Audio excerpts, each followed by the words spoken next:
Ce Vendée Globe a été terrible, alors je dis ce Vendée Globe mais c'est le seul en fait, le Vendée Globe a été terrible. Il a été terrible particulièrement les dernières 24 heures parce que hier soir, quand on était en train de tricoter tous les trois dans la pétole, j'avais pas du tout l'impression de rentrer d'un tour du monde, j'avais l'impression de finir une étape de Solitaire du Figaro. Et j'étais un peu triste, je me dis mais en fait là, tu te rends pas du tout compte de ce que tu viens de réaliser, on a fait le tour du monde et c'est en train de se jouer au virement de bord. Pépin a dit il a loupé son virement de bord et ça aurait vraiment pu se jouer à ça à la fin quoi. Et ça a été intense comme ça depuis le Cap Horn, voire avant, je dirais même au sud de la Tasmanie, et c'est incroyable. Moi, on m'avait mis dans la catégorie aventurier, on m'avait dit bah Tanguy va aller finir peut-être son premier Vendée Globe, mais en fait on a fait une régate de 80 jours autour du monde grâce à Pépin. Je lui dois aussi complètement mon Vendée Globe. Cette aventure elle a été unique grâce à lui, grâce à notre binôme. Pour la petite histoire, Pépin il a franchi la ligne d'arrivée 16 minutes avant moi et le premier truc qu'il a fait c'est m'envoyer un petit message sur WhatsApp pour me dire qu'il m'aimait quoi en gros. Et moi je lui ai répondu pour lui dire que c'était un enfoiré. Et voilà, mais bon, le truc qui nous rallie, qui nous rassemble lui et moi, c'est qu'on a fumé le Suisse, donc ça fait plaisir. C'est pas vrai. Je rigole. Ça va, on a le droit de rire, on a trimé aussi là. Mais le Suisse a le droit de répondre aussi, le droit de répondre. Non, mais le Suisse il est monstrueux parce que le Suisse il est parti dans une option Atlantique Sud, on s'est dit qu'on le reverrait jamais. Mais avec Pépin, on a dit tiens regarde, il est parti creuser son trou peinard là-bas, ça va bien se passer. Il était avec Jean, ils étaient tous les deux avec leur petite pelle là. Bon, ils étaient bien. Et aux Açores, qui est-ce qu'on voit dans le rétro? Le vendeur de montres, et tiens, c'est peut-être l'heure. Et voilà, ça part au reaching. Ouais, je prépare une carrière pour après.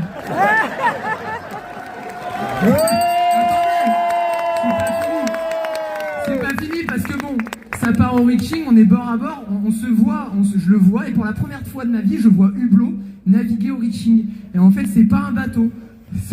C'est quoi? Ça peut être quoi? C'est le truc qui ratisse les fonds. Il y a les deux safrans qui sont en haut de l'eau et l'étrave est tout le temps dans l'eau. Et en fait, j'ai compris pourquoi il pleurait sur toutes ces vidéos, Alan. Parce qu'en fait, t'as jamais vu l'horizon. Et voilà, et du coup, franchement, un grand respect pour Alan parce que faire le tour du monde sur un bateau mis au point par Alex Thompson, c'est cool.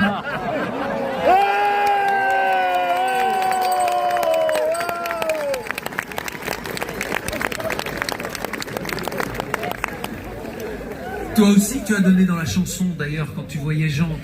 Tu dis c'est un bateau à dérive, donc il est censé être derrière, mais en fait c'est le dernier bâtonnet de la flotte. Et c'est Jean Le Cam, c'est Monsieur Jean Le Cam, quoi. Et du coup, il y a une petite fierté ce soir d'arriver quand même devant Jean Le Cam.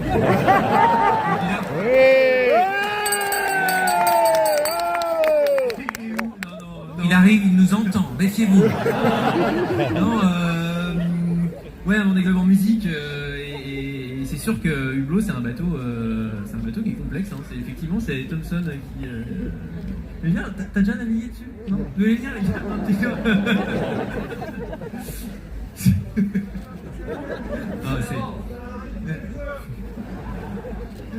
Non, voilà, c'était génial, franchement, ce coude à coude où avec Tanguy on s'est croisé à, je sais pas, à 200 mètres. T'as failli me rentrer dedans. C'est peut-être ça le problème. Non, voilà, c'est génial, c'est des moments, c'est des images sur un tour du monde où tu penses pas pouvoir passer autant de temps au coude à coude, quoi. Et avec Ben, j'en sais jamais vu. Par contre, on a toujours été. Franchement, le Pacifique, on l'a passé hyper proche jusqu'au moment où t'as pris une pelle aussi. T'as creusé. Et voilà, c'est chacun son tour, et c'est ça se Vendée, et on s'est tous retrouvés aux Açores. Et c'était génial. Avec cet applaudissement, s'il vous plaît.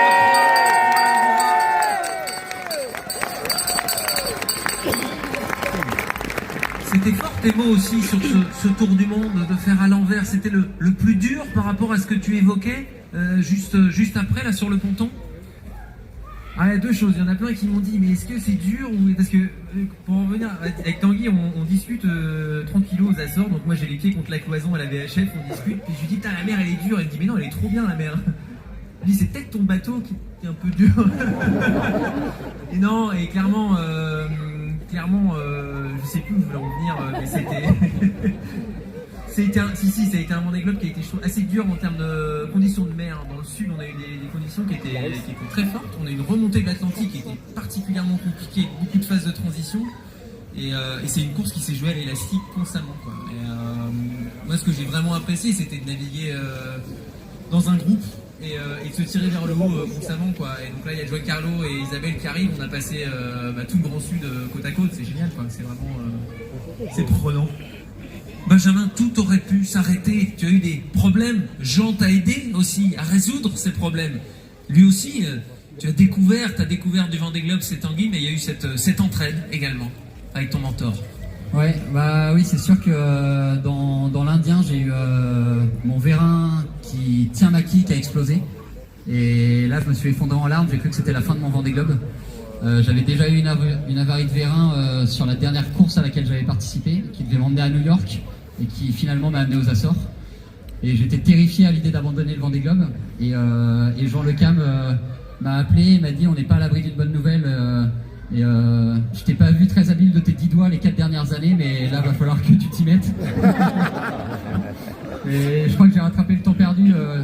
Il m'a beaucoup dit que j'étais pas assez au chantier. Et là, je viens de passer 3 mois au chantier à réparer des avaries. Donc je crois que j'ai bien progressé. Il faudra demander à mon équipe technique si mes collages de la fin du Vendée Globe étaient un peu meilleurs que ceux du début. et voilà, et j'en profite d'ailleurs pour non seulement remercier Jean, mais encore la photo qui fera date tous les trois. Avec Bérangère Soulard également.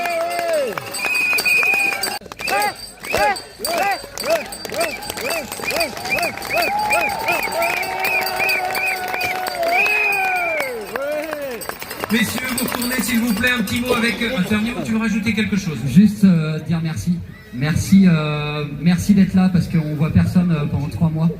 Et d'avoir autant de monde à l'arrivée, autant de visages, ça fait tellement chaud au cœur, je vous jure. J'ai envie de faire une énorme teuf avec vous tous. Donc, si vous connaissez un lieu, on s'y retrouve tous et on se fait des gros câlins. Et merci pour votre grip. Vous allez vous retourner avec Bérangère Soulard s'il vous plaît pour cette photo. Vous aussi, vous serez sur cette photo, ce moment immortalisé, mesdames, messieurs, ce moment qui fera date. Votre plus beau sourire d'applaudir. Encore pour eux, très bonne soirée.